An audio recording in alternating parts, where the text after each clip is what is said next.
Professor John Quinn is at the Department of Pharmacology and Therapeutics at the University of Liverpool. His work focuses on mechanisms that cause cellular dysfunction in the nervous system. His work spans both psychiatric and neurodegenerative conditions. He's group defined the mechanisms behind the explosion of molecular data being used in personalised medicine. Professor Quinn has a PhD in Virology from the University of Glasgow and is currently the Chair of Neurobiology at the University of Liverpool. Prior to this position, he's had posts at the National Institute of Health, the MRC Brain Metabolism Unit in Edinburgh, and at the University of Edinburgh.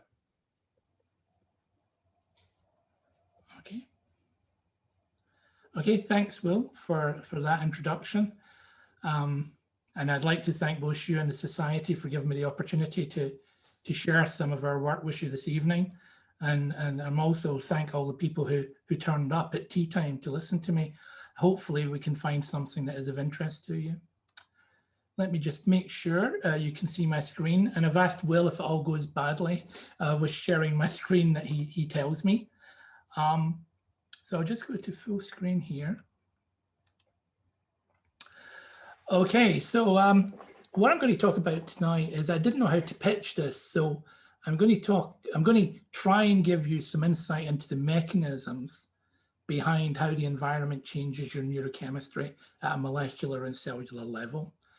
You'll be probably glad to know I don't intend to go into much detail, but just give you examples of where you might see a model that can be extrapolated to explain many types of signaling transmission that might go on in the brain. So it's going to be centered around nature and nurture, which is a fine balance between your environment and your genetics. I looked at this slide today and I saw that there were more pebbles on the environment side, and probably the environment is more important in most cases.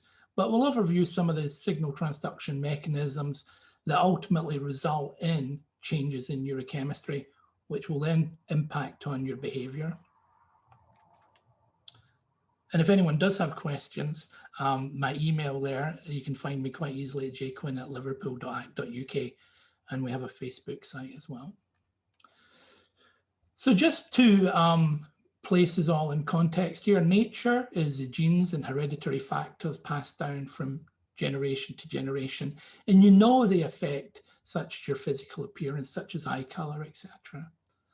Whereas nurture is the environmental exposures that you have as a child. In fact, environmental exposures you have while still in the womb, and it's a lifelong input from the environment that modifies how genes are expressed and the building blocks that go into generating a functional brain. So you should be aware that the number of proteins, so if your genome is 100% of your genome, less than 2% of the DNA there codes for proteins. So the proteins are the building blocks that make structure within the cell. So the amount of them and when you make them and where you make these building blocks is, in my opinion, one of the most important things that your body does.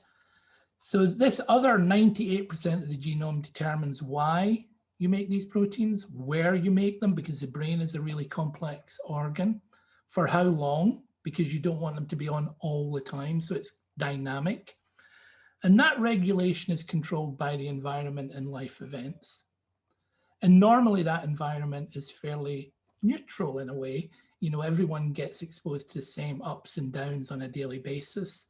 But by life events, this can be probably far more aggressive, far more traumatic, and that may leave a signal on your genome that leaves a sort of molecular scar of that event, and we'll cover that as well. So this isn't me during lockdown, but people have been saying this for some time, that your environment works through your DNA to make you the person you are. And so viruses are on here, so is exercise and nutrition. But it's almost everything you get exposed to will work through your DNA to alter your physiology. So it's been proposed that this 98% of your non-coding DNA makes us human. And that hypothesis says that it's the new regulation of genes that and not new proteins that is molded to traits that make us human. So between us and the other great apes, we, I haven't worked out the number recently, but you'll hear numbers like 99%, 0.9, or 99% similar to the other primates. And these numbers just get bandied about. But the bottom line is that there is an argument to be made that it's how you control the proteins, which are basically almost the same between us and some of the other primates, that make you human. And I will use, to a certain extent, the same argument today, that it's those genomic changes between humans that result in our unique genomes that make each of us in turn unique. So I'm going to split it into three sections: genetics, nature and nurture, and the DNA roadmap of the brain is constantly changing. And that is also a longitudinal study in my head, because we started looking at genetic changes associated with neuropsychiatric disorders. We then moved on to the story of nature and nurture, of how these genes are regulated. And most of our current work is in this area here, the neuroscience of identity, or how these elements that I'll tell you are called jumping genes make each of our brains unique. And this jumping may be one of the major sources of neuropsychiatric disorders, but also considered to be one of the major drivers in neurodegenerative conditions, such as Alzheimer's, motor neuron disease, and Parkinson's. So the effort today is to give you insight into some of the cellular pathways that alter your neurochemistry. So I'll try and illustrate that with models and the occasional paper. I'll try not to delve too deep into the molecular and cellular pathways, but it's just to give you an idea of how these pathways would alter neurochemistry. And some of that is moderated, some of that response to the environment is moderated by your personal genetics. So, genetics, it's one of the molecular and cellular approaches we use when we want to understand the cellular mechanisms operating in a particular condition, which allows, in the future, we would hope, for targeted therapy and intervention. And as you can see here, I've underlined genetic variation. I'm not talking about mutation. We are all very different. So our individuality comes from this variation, not mutation. So you know that, for instance, eye color would be modulated by genetic variation. You do know in the psychiatric field that it will impact on your utilization of, say, antidepressants, but also for conditions such as obesity. It will also influence the likelihood of disease such as diabetes. And there are a smaller number of genetic variants, stroke mutations, which would result in a particular disorder or conditions. But what we do when we started on these sorts of studies was analyze the whole genome for genetic variation between groups that would more likely be associated with a particular condition. So, for instance, with trying to find genetic variation associated with a risk for depression, we would try and compare those with depression with a well-matched healthy control group. And we do that, that's called a genome-wide association study, or GWAS. So many of you will also be familiar with the fact that because the cost of such genetic analysis is now reasonably cheap, in the lab, I think we could pay about £40 or dollars to get this done, depending on the number of samples we wanted to analyze. But there are companies such as 23andMe and Ancestry.DNA who have made a commercial venture out of this, because they can look at your genetics quite cheaply and then run it through to look at the SNPs, to look at the variation you have and associate that variation with particular traits. So for instance, with 23andMe, they could tell you whether or not you have a specific risk for diabetes, for instance, type 2 diabetes. But it will also tell you perhaps more useless information, such as your likelihood for your hair, assuming you have any, to lighten with sun exposure. Perhaps not suitable at the moment, of course, in Britain in the winter, and certainly not perhaps appropriate up in Glasgow, where I was for many years. So how do you do this GWAS? You want to find these single one base changes in the genome of people who have any particular condition.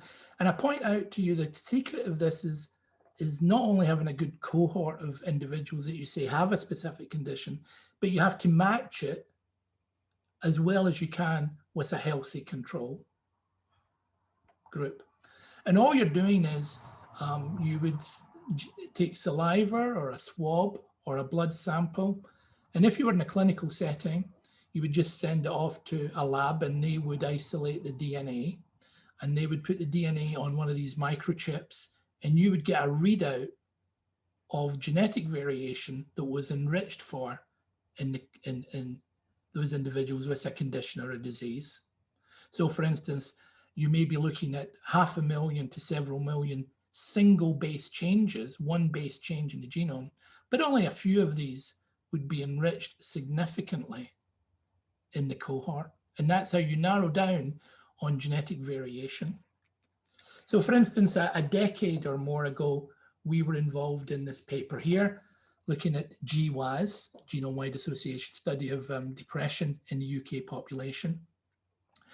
And I just wanted to point out how things have changed. In 2010, they were using 600 cases and 1,600 controls in this analysis. And you could find single nucleotide polymorphism, so variation in the genome, in specific genes that are associated with depression.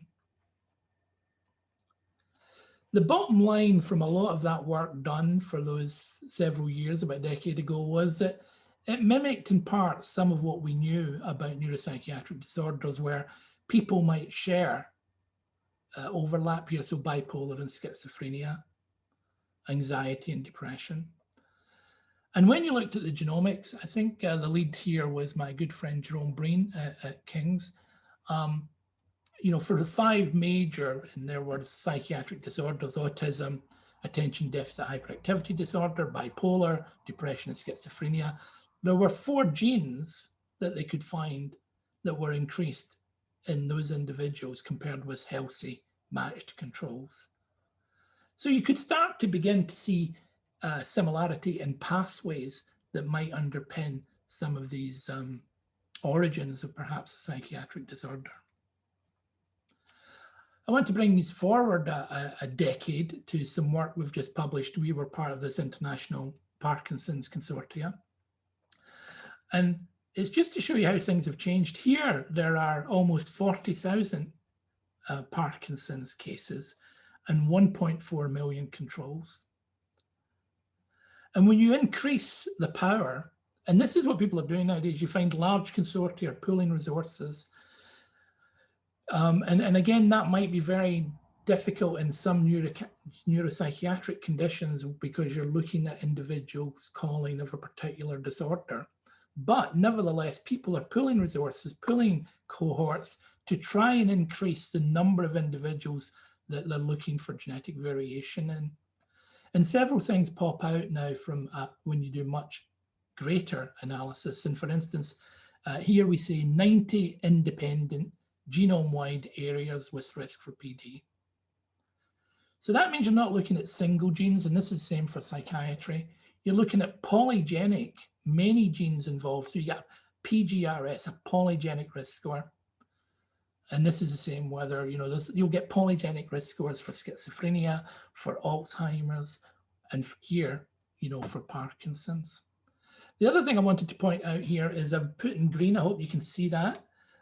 23andMe research team. Yes, we've published with 23andMe and we don't have any shares in the company, but these companies now have a massive amount of genetic information and they are sharing it with clinical groups who want to try and progress what they understand about genetic risk for a particular disease.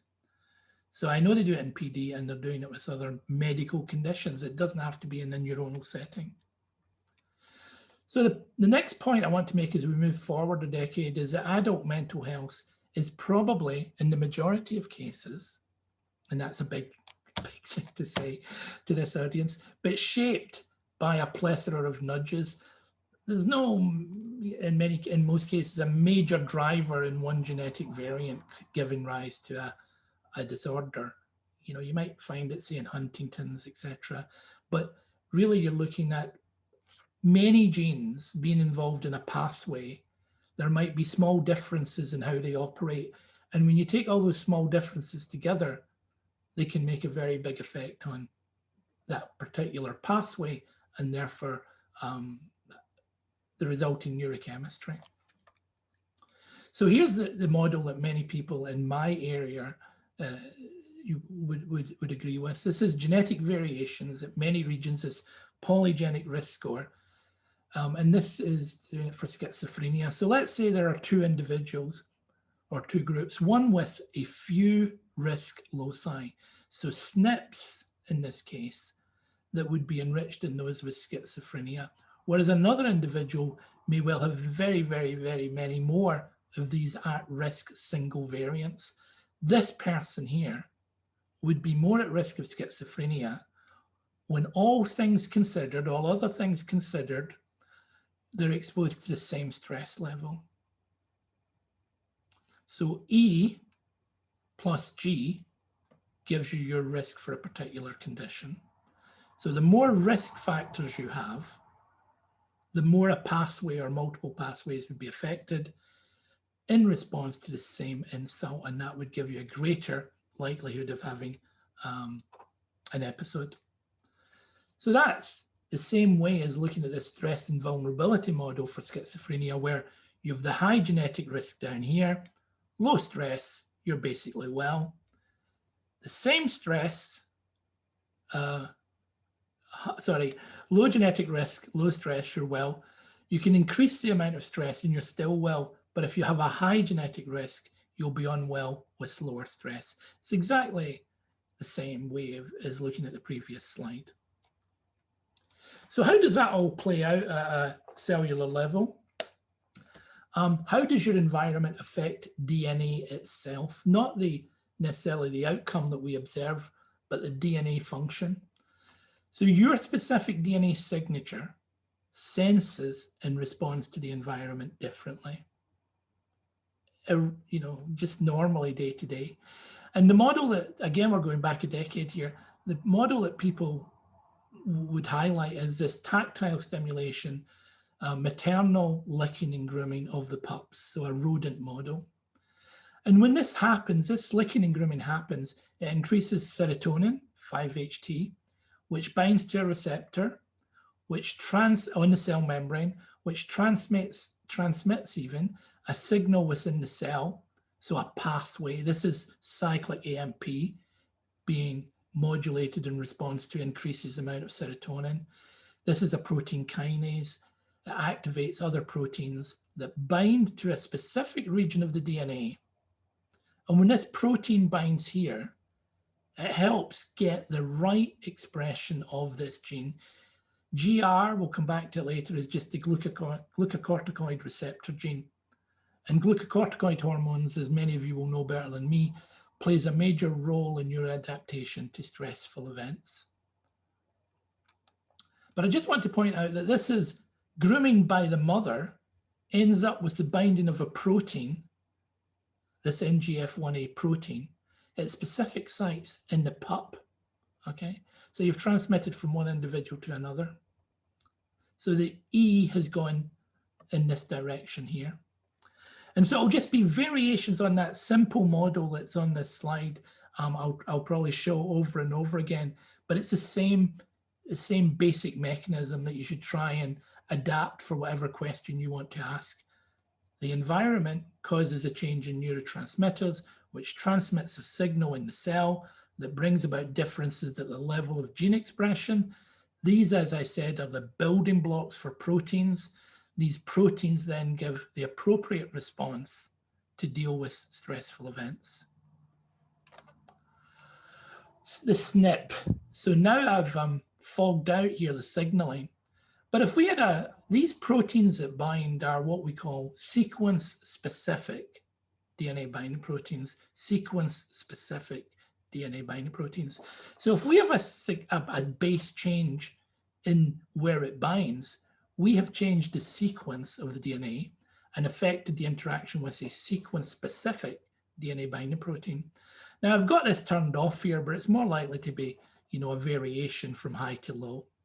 But the point I'm trying to make is that if you make a SNP, a one base change here, it could modify the binding.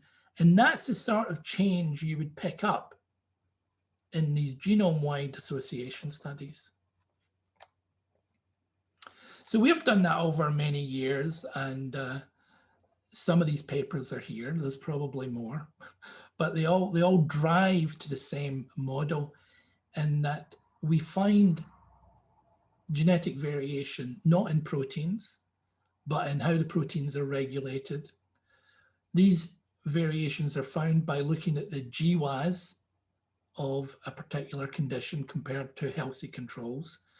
And then we've gone to cell line models, so this is in vitro, and proven that there is mechanism that would be consistent with the model observed in the clinic for a genome variation being associated with output. So here, for instance, we have variation in how you control a neuropeptide, and the SNP that we're looking at, the one base pair change, was, you know, almost reaching, so implications for obesity, depression, and alcoholism significance. This BIC1 promoter was, this is published in 2016. This was the gene we came up with in 2010.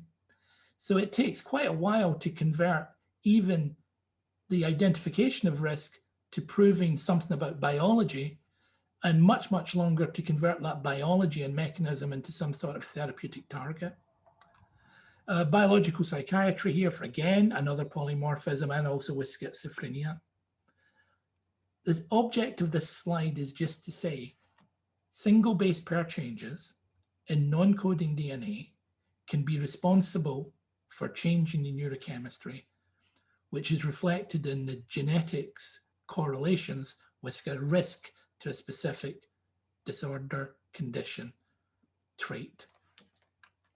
Okay, I'm quite wary of time, so I'm going to try and hurry it up a bit, but nature and nurture, and I'm going to focus on serotonin and, serotonin and dopamine and monoamine transmission, because most people who do psychiatry are aware that serotonin and dopamine are major modulators of reward pathways and a variety of moods, anxiety, etc., in the CNS. I'm going to focus on genetic variation, which we all have in the serotonin transporter and the monoamine oxidase A gene itself. So again, you're probably well aware of this. The serotonin transporter and the monoamine oxidase are major targets for antidepressants. And so therefore we know if we alter their function, we can alter behavior or modify behavior. And I'm going to show you that genetics does more or less the same without the use of a chemical. So here's the serotonin transporter, which is in a presynaptic neuron. I'll just try and point this out, moving the mouse around. Forgive the, as I say, you'll see the words SLC6A4, the genetic term, 5-HTT for the 5-HT transporter, and SERT for the serotonin transporter. Other people use it in different contexts. So in this slide, which is older, it's SERT here. Now, as well as being a target for antidepressants, it's also the target for cocaine, etc. But serotonin transporter is predominantly on the the presynaptic neuronal connection here, and the receptors are on the postsynaptic neuron. And when these neurons transmit a signal, the serotonin, these little red blots here, are released from vesicles. They cross the synaptic area, they bind to the receptor, and they activate pathways in this neuron down here, so transmitting the signal. So the more serotonin going through, the more it activates these neurons, the more it can diffuse away from where it's supposed to be acting as well. The serotonin transporter is like a Hoover for people over a certain age and a Dyson for those who are younger. And it's a reuptake mechanism which soaks back into the neuron the excess serotonin. So sort of keeping some for a rainy day, as I like to think about it. So if you block it, you don't reuptake, and therefore you have more serotonin, at least in the short term, going across this membrane. The number of transporters that you or I would be expressing at any time would be a value based on our genetics and our environment. And that started again. I've gone back even longer than a decade now. This goes back to 2003. And this was one of the first papers, at least I was reading, about G by E on the serotonin transporter. And it was that a specific variant would moderate a specific regulatory polymorphism. So not a variable protein, but a variant that would control the expression levels of the serotonin transporter, would moderate your likelihood of having a depressive episode during your lifetime. This is a genetic variant over here. If you look at the abstract, it will say short and long. You basically have in a regulatory domain 16 or 14 copies of this sequence aligned in a tandem repeat. So we call it a variable number tandem repeat. I'm going to talk about that for a few slides now. Variable number tandem repeats. We have either 16 or 14, either homozygous or heterozygous, 2 long copies, 2 short copies, or 1 of each. And that's one small nudge, as I was talking about in our polygenic risk score, one small nudge of affecting how much serotonin transporter we have, and therefore how it might modify the reuptake. But because it's regulatory, consider all regulatory polymorphisms as being a modifier of the environmental stress. So the amount of functional regulation from this variant will be dependent on the environment that we're in. So this is how it looks as a cartoon model. We have the different copies, the short or the long variant. If you have the short variant, all things being considered similar, you have less transporter made than if you have the long copy. This will also be dependent on the environment because it's regulatory. As I say, all regulatory domains will be responding to the environment. Yes, there may well be 1 or 2 that don't, but in general, they will respond to their environment. But this genetics and the environment will give rise to different amounts of active serotonin transporter, which will give rise to how you control this transmission. So the risks from these polymorphisms to have depression might be small, but consider them as this plethora of nudges. And when you add them all together, they may have a larger effect. So in vitro, we can show that the allele specific, the variant that you have, will modify the expression of that gene in response to a drug, such as, in this case, lamotrigine, so a mood stabilizer. Giving that drug to a cell will modify the expression of the serotonin transporter, and that will be determined by the VNTR in part. And down here in addiction biology, we were also able to show that the genotype will affect epigenetic markers, and we'll discuss them in a few minutes, in response to cocaine. So if you're taking cocaine, you can leave a marker of prior exposure to cocaine on your DNA that may have an impact on how you respond to cocaine in the future. But that model for responding to cocaine and an epigenetic change could be true of any challenge, Right, moving on to monoamine oxidase A. I want to highlight the World Child Health and Development Study. It's a local Liverpool study. This is Helen Sharp, the lead psychologist and scientist on this. If you go to the website, which is easily found, it's even in blue down here, you will find they have a terrific website, and Helen will have short videos explaining what the World Child Health Development Study is doing. both from a psychological, psychiatric, and biological perspective. It's a longitudinal study, as you can see down here, where the children have been studied from birth and are now entering their teens. But I do encourage you to go and look at that site. I'm only going to focus on our overlap with them to look at monoamine oxidase A. And the function of this gene is to break down monoamines in the brain. And it's very, very similar to the serotonin transporter story.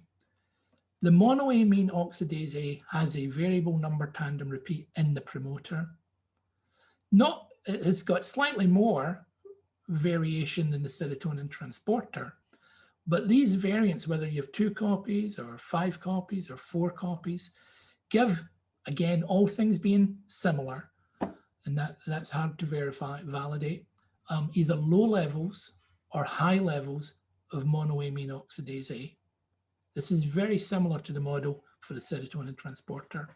And that means if you have high levels of monoamine oxidase A, you chew up the monoamines, so you, again, would have a lower level, whereas a person who had lower levels in the same situation would have more monoamines.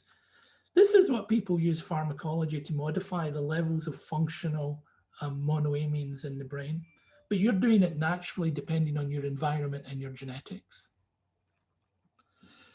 So I'm not going to go into any of the details of these papers in great depth, just to say that when you take in psychological profiling, for want of a better description, but when you overlap genetics with psychology, you can see here in these 2 papers, which were published in the young cohort, evidence for interplay, as it says in both papers, for the interaction between genes and environment. And that environment of the mother is being affected by the polymorphism of the monoamine oxidase A in the child. And it's not just during early development these things are important. These papers, there's hundreds of papers out there with these VNTRs being involved in, such as later attempts at suicide or depression or other parameters associated with changes in behavior, possibly by affecting the reward center in the brain, the ventral tegment area, where dopamine and serotonin are so important. This will move on to epigenetics here. And I like this because it's one of my most attractive slides, because it's colorful. But it was a short article where, as you can see here, I don't remember saying this, but apparently I was talking, and this is without the aids of drugs, I was talking about Romeo and Juliet and masquerades and superheroes and epigenetics, something I don't frequently do. But I like it because it emphasizes one of the features I want to get over about epigenetics is an epigenetic change is not where you change the genetics, where you make one base a different change. It's not a polymorphism. What it does is it puts a chemical moiety, a methylation in this case, is what I'm going to focus on a particular set of bases, a CG dinucleotide. You put a methylation on that base. And if you remember, I kept saying over and over again, transcription factors that change gene expression are sequence-specific DNA binding proteins. If you put this mask on the DNA, it cannot be recognized by the sequence, by the signal pathway operating in the cell in response to the environment quite so easily. And I'll try and illustrate that on this slide, which I've showed before, where again, it's licking and grooming and we get the appropriate gene expression. I've said if we change the bases, we get modified gene expression. If in response to some sort of environmental challenge, you now put a chemical moiety on those bases that are being recognized, you cannot get binding in response to the tactile tactile environment you have here. You don't get it, and therefore you don't see the correct and appropriate gene expression. And these are put on by the environment, and it's a really complicated area where there's a great deal of research going on. But that's how epigenetics would work. Going back to child health now, maternal adversity was one of the things that people would look at, because it's considered that in the fetus, the stressful events will change the methylation patterns on some key regulators. This isn't my slide, so this is just other groups agreeing with what I'm going to tell you, is that in here it says the serotonin transporter is one of these elements. That's the VNTR. And I've already shown you that we could show cocaine can do that in a cell line model. And this gene here, NR3C1, is the human name for the glucocorticoid receptor, which is the one that's on all these slides I've been showing you. So they think that adverse effects here on the mother will transmit itself to the child. The child will have methylation changes, and this may affect outcome in the future. And there's some inkling of that in papers that we've published with the rural child health, where here it's talking about prenatal and postnatal depression and how the mother strokes the child, interacts with the child. And in response to various stimuli, the GR gene promoter will be differentially methylated, just like in those animal models. And that effect can be modified by self-reporting of stroking and interaction of the mum with the baby. So to summarize that, a mother's touch, a key player in fine-tuning the function of our genome at this point in our development. Right, the final area, which is the one where he looks at the time, he's still got some time. The final area I want to touch on is this jumping gene, which is where we spend a lot of our research time at the moment. I think it's, for me, one of the most fascinating areas of current biology. It's vastly under-researched, but I think it has terrific ramifications for everything from neuropsychiatric disorders to neurodegenerative disorders and beyond. It's a fundamental mechanism which is also underpinning many cancers, but I'm not going to mention that at all today.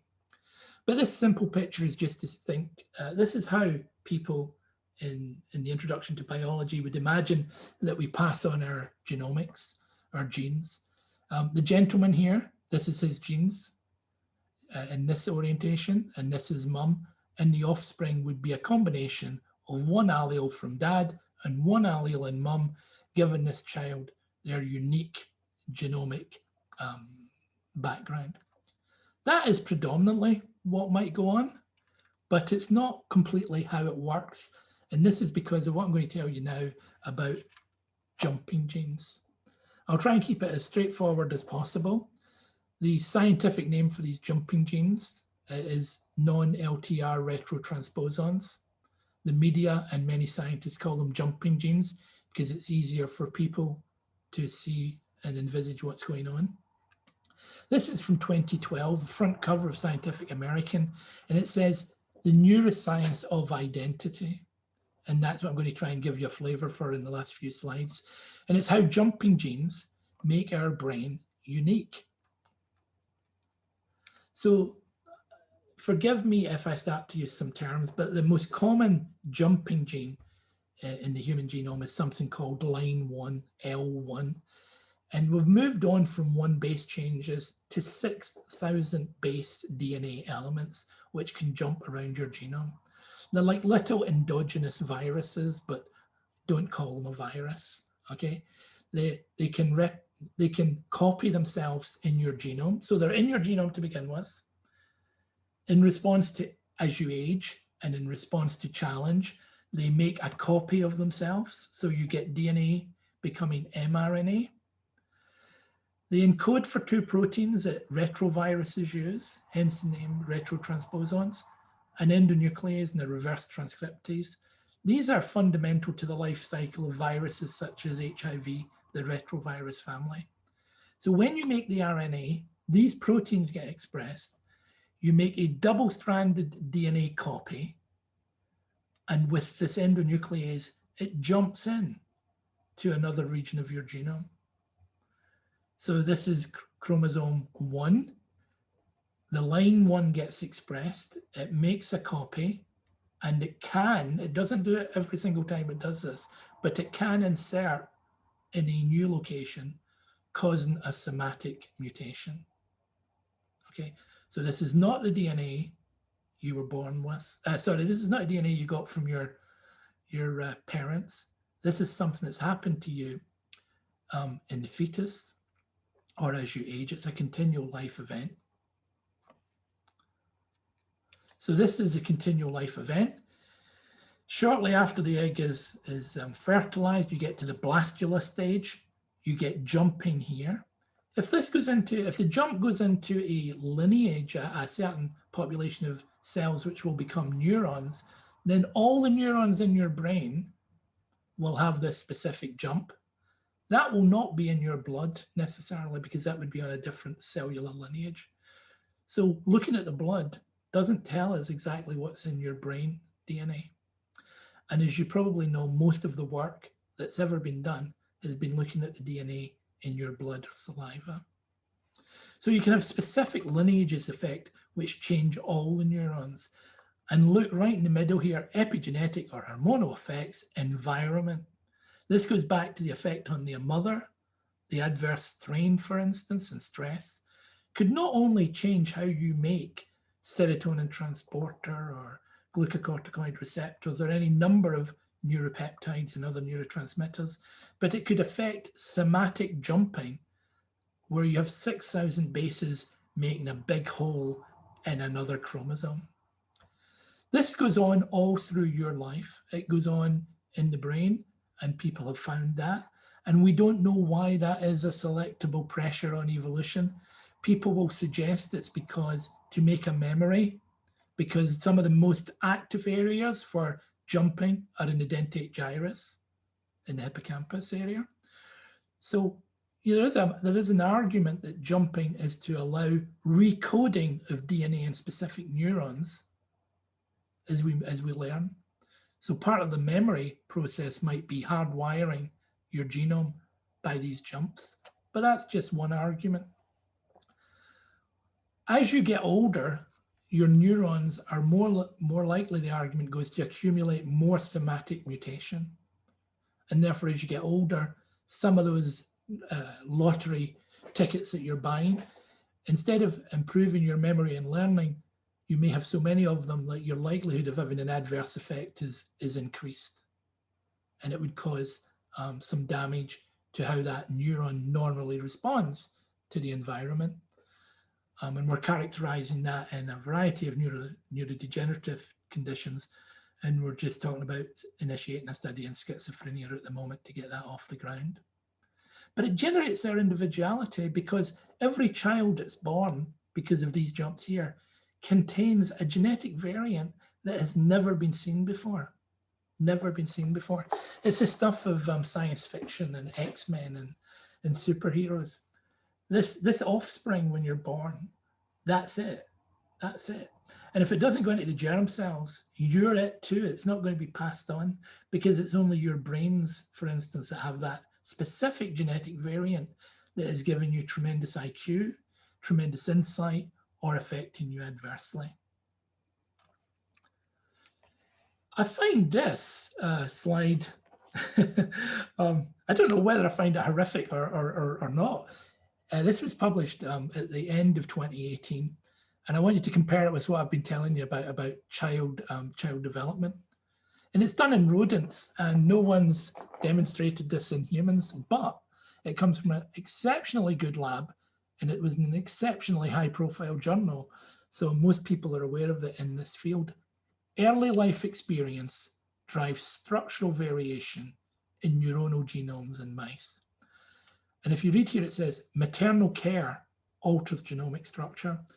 So what it's saying is that in the rodents here, the way the mother is interacting with the pups is modulating the amount of jumping in those pups' brains. And you can see here, it involves epigenetics, and it would involve driving expression of the mouse line 1, so it can jump into different locations. And they suggest, and I'm not saying this is true, this is in a News and Views article, I think this is in Science, one of the major magazines, the accumulation of line 1 retrotransposons in the hippocampus of rodent pups reared with slow maternal care might contribute to higher anxiety-like behavior in adulthood. I'm not saying we buy into that or not. I'm just saying we need to be aware that these things can happen and take them into consideration when we try and understand mechanistically what might be going on. But people might also say that your emotional biography becomes your physical biology because this interaction with your mum is changing your genomic information in the brain. Final few slides. This just tells you that this is a lifelong event. So line 1, retrotransposition, the jumping, has been implicated, this is in the journal Neuron, in schizophrenics. Cocaine, methamphetamine, will induce line 1. This one is the word retrotransposition in it. That means it jumps. That means they can find evidence for jumping. This just says line 1 is expressed.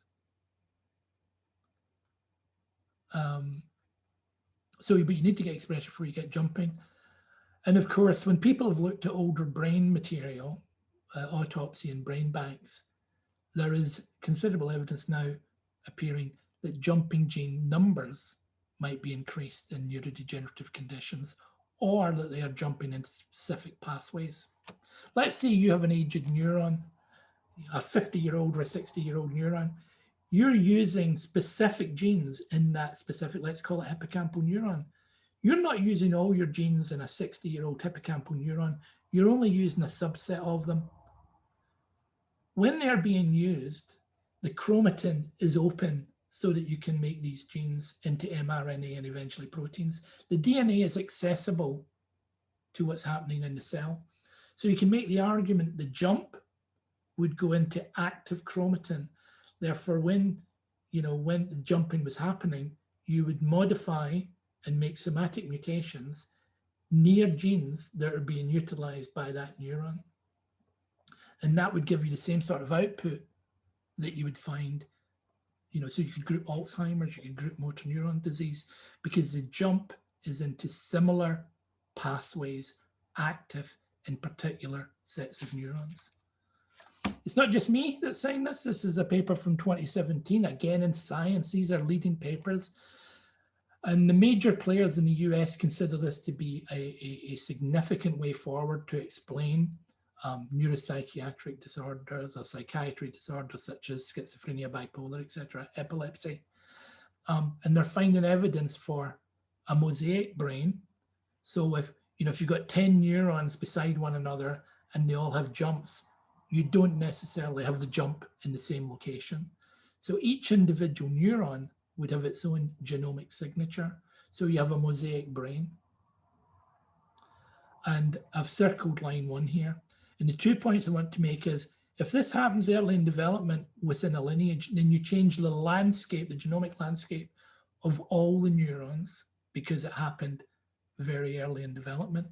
If it happens when you're an adult, you only change those individual neurons. Now you can change a lot of individual neurons, but they're likely to have different somatic jumps. So you would change one neuron. So this is my summary slide here. You'll be glad to know. It used to be considered, well, let me just go over it. Genetic variation regulating transcription, gene control, and early and stress, early life trauma, stress, diet, alcohol. These go together to drive different levels of gene expression, which in turn gives different levels of proteins, which are the building blocks, different levels of neurochemicals, which are, crossing synaptic phases, and epigenetic changes that results in altered neurochemistry and altered CNS function. But I want to draw your attention to this little text over here. People considered that the environment was changing throughout your lifetime.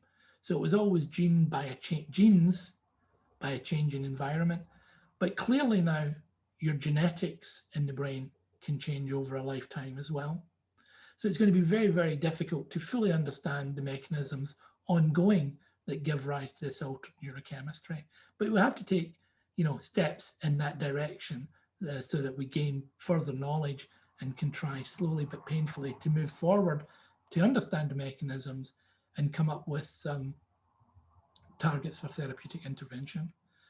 My bottom line on this is nature and nurture is just be good to people, because no matter what genetics you have, by less stress being placed upon them, they'll probably feel better.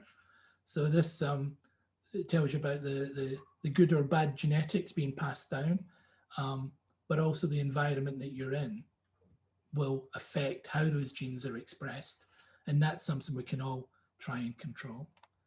I'll leave you with the slide to thank my collaborators. I'll point out Jill Bubb, who's central, who runs the lab with me in Liverpool, and she's central to all our projects.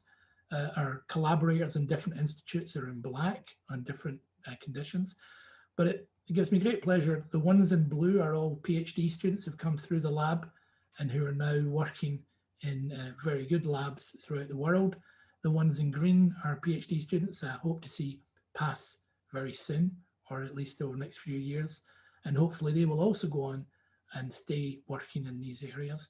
So I thank you for your patience. I've gone over slightly, but hopefully you found something to be interested in. Thanks.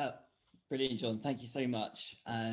Really, really interesting. You've taken us through the kind of first steps, first starting to think about this, and gone all the way through a bit of history of your research into lots of detail. And you've taken us through these jumping genes as well, which generate a lot of fascination from a lot of people. There's been a few questions there in the chat, which we'll go to shortly. If you've got any other questions on anything that Professor Quinn has said in his presentation, then feel free to put them in the chat and we can pass them over to you. I just wanted to start off by, I think very early on, we were talking about the effect on sort of individual sites within genes and the effects that those have, effects that lifetime events can have.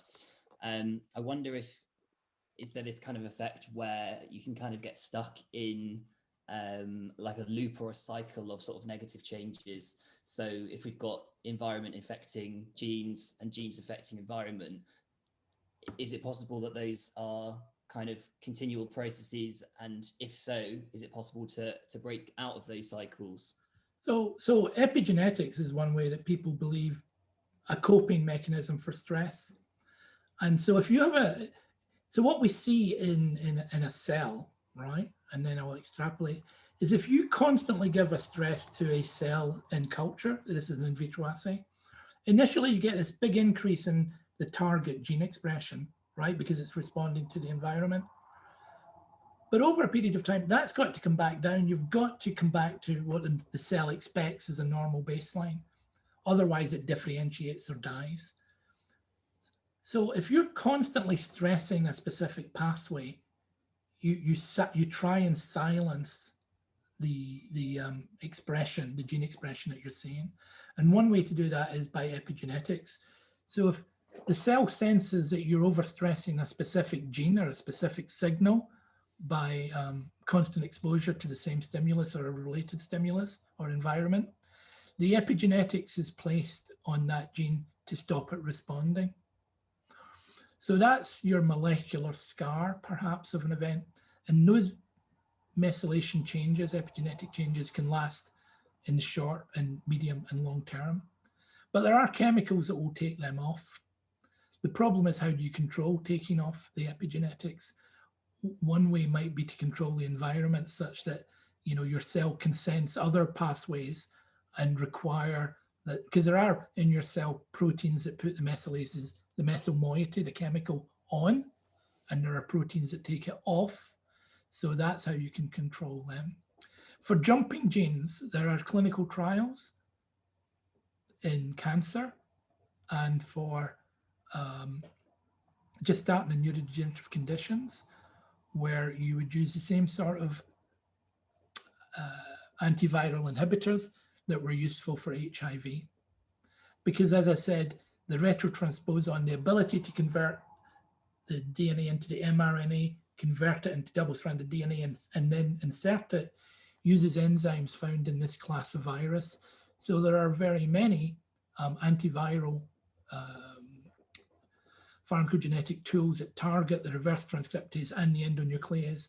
And they are, off the top of my head, breast cancer, prostate cancer, and there's a clinical trial getting off the ground in motor neuron disease. There are probably many others as well. Sure. Okay. So there is kind of, there is like a natural modulator. There are ways to modify it once we know mechanism. I mean, that's the goal, is that once you understand the pathway, you can then target that pathway. Fascinating stuff. I'm going to pass you. We're getting a couple of questions through now. Sandra Smith asked very early on about health inequalities, and that's something we were talking about before in terms of the relevance for the Northwest and for Liverpool. Yeah. Have you got any thoughts about how health inequalities play into this? Well, yes, and can they be shared in public? Now, I think the World Child Health Study shows how important it is about nutrition. Well, they might not show about nutrition, but how we need to nurture the early developmental years. Yeah. I mean, it seems nutrition is a major feature. We did publish somewhere that many of the good nutrients hit the same pathways as some of the drugs that affect mood and reward pathways, right? We used to joke that red wine and dark chocolate were much better for you than white wine and milk chocolate. And that might just be a preference. But yes, we do inequality, whether it's stress, being, if someone's got financial problems, like in stroking, maybe that's being transferred to others as well in the household. At the moment, the lack of touch, the lack of interaction with that many of us are suffering with lockdown should have an effect on how we feel. You can extrapolate that from touch.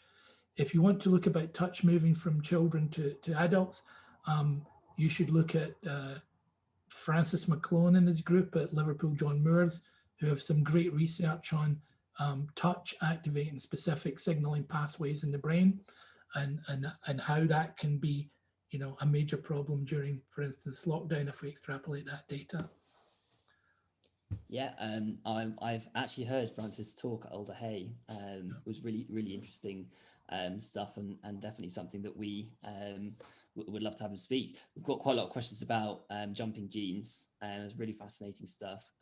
So Ahmed Hindi's asked, you mentioned the similarity with viruses. So he said, could jumping genes be reminiscent of archaic viruses? Yeah. So I got into a row for saying to someone, they're parasites. The retrotransposons are parasites.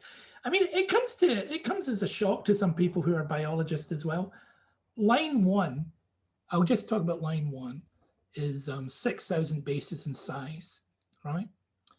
It can be full length when they enter, and they can be deleted and modulated over time. But most species have them. Drosophila have some variation of these. These are normal things. Plants have them. So the problem is, in the human genome, there are 22% of your genome is line 1 when you sequence it. 22% is just this line 1. Fortuitously, they are not all active. So at the moment, our knowledge would say that a couple of hundred at best are active, right? So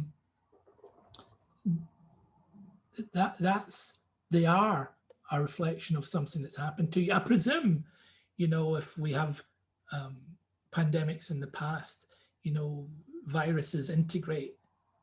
That's one of the things many of the viruses do. But they have to integrate into germ cells to get passed on. So I'm not sure of the biology of that, but I did get a row for calling them parasites once. But these retrotransposons that I'll talk about, there's 3 major classes. The line 1 is about 22%. In total, they can reach about 34%. And if we include, there's endogenous retroviruses, they account for about 8% of your genome. So, I don't know if we would call it a symbiotic relationship with evolution, but there's a lot of us which is just repetitive DNA. That's why I repeat myself so commonly, or so frequently. It's really fascinating, and certainly relevant at the moment with viruses. we've got a question from Carla Marie Batista. She says, does jumping begin only in somatic cells? Does it occur only in somatic cells?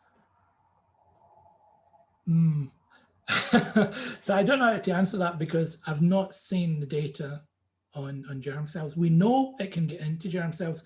So for instance, X-linked dystonia Parkinsonism is the one I'm most familiar with, which is a human-specific insertion into a gene. And when you have that insertion, it gives you the disease. And that is an insertion that's been transferred into the germline. And so when people originally had that, it was a small island in the Philippines, but then it spread out over the generations. And now there's very many cases of it in the US as well, X-linked dystonia and Parkinsonism. So that was a hereditary, there's lots of hereditary diseases caused by a germline transmission where the variation has got into the genome and takes some time to, become established in the population. So there are variants that are hereditary. I have not picked on them today just because of time, but many cancers have a hereditary insertion. And if you have that, you can have the disease. If that answers in part your question. Brilliant. I'm just thinking of time. Are you happy to answer more questions or have you got to shoot off? Yeah, no, that's fine. Okay, well, there's a couple more on here. When the numbers start going down, we can stop. It'll just be me and you. Another question from Sandra Smith. She says, is this why they say everyone diagnosed with MND or ALS has different progressions or prognoses? Well, one of the things we've just been publishing on is using, we did something with motor neuron disease, but the easiest one to express is there's a Parkinson's website. We were talking about psychiatry and how you use it in big groups. There's something called the PPMI, the Parkinson's Progressive Market Initiative, where they have a website where you have all the clinical data, all the progression data of a disease, and genetic data. And the genetic data you can analyze yourself to generate new information. So it's not a fixed site, it's quite dynamic. So we've been able to look at these hereditary retrotransposon variations and determine that some of them are associated with severity of progression of Parkinson's disease. So that means if you went in at step 1, the first visit to the clinic, between you and some controls, the symptoms may be at a low level, but as you progress over a number of years, they become more obvious, more dramatic, more severe. And the implications of doing better genetics is that when you go for that first consultation, by combining parameters which might be clinical with genetic information, you might be able to predict either the drug treatment that someone should be on or the progression of that condition. And in the best case scenario, once we know more about neuropsychiatric disorders, when you go for that first consultation, you might be able to discuss the progression of that disease. It won't be definitive because of what I've been telling you about somatic mutations, but it would be a step in the right direction. People are using genetic variation to do pharmacogenomics to maybe determine which antidepressants people should be on based on their genetics as well.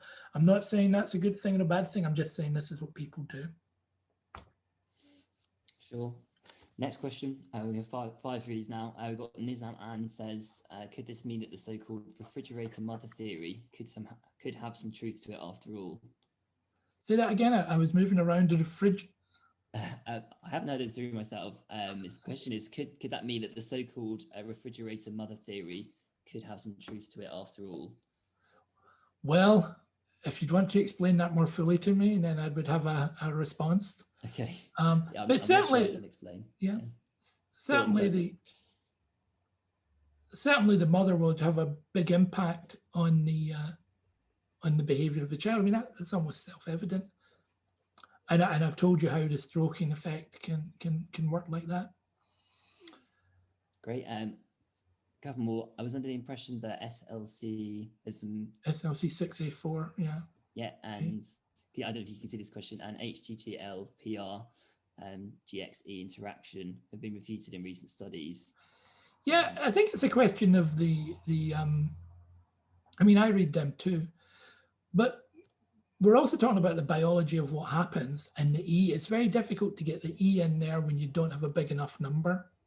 So that's why that's why people are pulling larger cohorts. The number of poor associations we have when you only have, even 1,000 people, when you get to these polygenic risk scores, it's really hard. It's really hard. If it was a purely genetic disease, the polygenic risk score, these little nudges, and I say they're nudges, are really important to know. And you would have to put these nudges in the same pathway. So for instance, a person who had a variant in 5-HTT, and if that person had a variant, the same variant in the MAOA that was affecting them, and perhaps in the dopamine transporter as well, then those three variants together might be more important than whether you were long or short solely for the 5-HT. The use of that 5-HT was to show you about genetics responding to the environment. It's not a mutation, it's a variant. We all have it. And I kept saying, of all things considered, definitely the E is not all things the same. Stuff. Next question we've got, can the epigenetics change the personality traits of human beings as they undergo stress or environmental changes? So the one that I was putting in there was the glucocorticoid receptor, which is responding to the HPA axis. So it's a major stress hormone. So the amount of GR that you would have to interact with cortisol levels, perhaps glucocorticoids, would be important on the feedback to how your brain is functioning. So yeah, so epigenetics would have an effect on the level of gene you make, which in turn would have an effect on the amount of protein you make in response to a specific insult. That would have an effect on how you behave, your stress levels. Sure. And there's a similar question here about stress. Could the perception of stress on a person alter how environmental factors affect? Yeah, I love that. So as you said, that my degree's in virology. I have my degree, my virus of choice was herpes simplex virus, which we used to joke about as being, if you were prone to a lip lesion, you would have. So this virus stays latent in neurons, and in response to stress becomes activated and gives you that lip lesion many people are familiar with. And we used to joke that, it would happen to a bride on her wedding day or in some other stressful event. And so we always used to put that down to psychological stress affecting the latency of the virus in a neuron. So for that to happen, the neuron containing that virus had to be responding to psychological pressure, or you can make a case for it responding to psychological pressure. And some of the elements in the virus, so we're going back a long few years here, but some of the key elements for reactivating the virus from a neuron were variable number tandem repeats, very similar in the sequence to the ones we find associated with a number of neurological disorders. So I've always sensed that the virus was sensing psychological stresses via these repeat elements, which were CG rich, if you wanted to know. And so if that signal is going on in a neuron, then we can sense it as well. That's great stuff. I'm going to just finish up with this question here, which I think kind of helps to sum up this quite well. This is Fahana Begum says, how does psychological resilience relate to epigenetics? Does that have more nurture component rather than nature? Just two things. I don't know, but they both happen, right? And so I'm very wary of giving a yes or a no answer because we're all so different, right? I really don't want to go there and say, someone can say, well, that's not the case for X, Y, and Z. So we're all different, but I showed you that the genetics of the serotonin transporter in a cell line model, one of the genotypes would be affected more than the other at the epigenetic level by its response to cocaine. So obviously nothing happens unless you feed the cell cocaine, but even when you do that, the genetics of the cell determines the epigenetic variation that you see. I would imagine that would be far more complex, but a very similar model operating in a human. And certainly one of the slides I gave you was, the cycle of violence that, if epigenetics plays a role in how the exposure to that event is passed on. That's brilliant. Thank you very much. Thank you very much for that, Professor Quinn. I'm just there's one comment on here that I wanted to read because we were wondering about this refrigerator mother theory, and Wendy Byrne, who's here with us, has to clear that up. She says the refrigerator mother theory was that autism and schizophrenia were caused by lack of maternal warmth. We now know it's a lot more complicated than that. And thank you very much, Wendy, who helped to put us in touch inadvertently, you and I, Professor I should say we've had long discussions on that with various people in Liverpool. And again, although touch is one thing people are measuring, there are other parameters like warmth and contact and social hours, etc., etc., etc. So, don't say stroke, don't go away thinking stroke is the key player here. It's a signal, a marker for other things which are going on. Fascinating stuff, and thank you for pointing out the work of Professor Malone as well. He's someone that I'd love to have to join us as well. Thank you all who have joined us this evening, and a special thank you again to yourself, Professor Quinn. It's been really great to have you along after originally reaching out to you such a long time ago.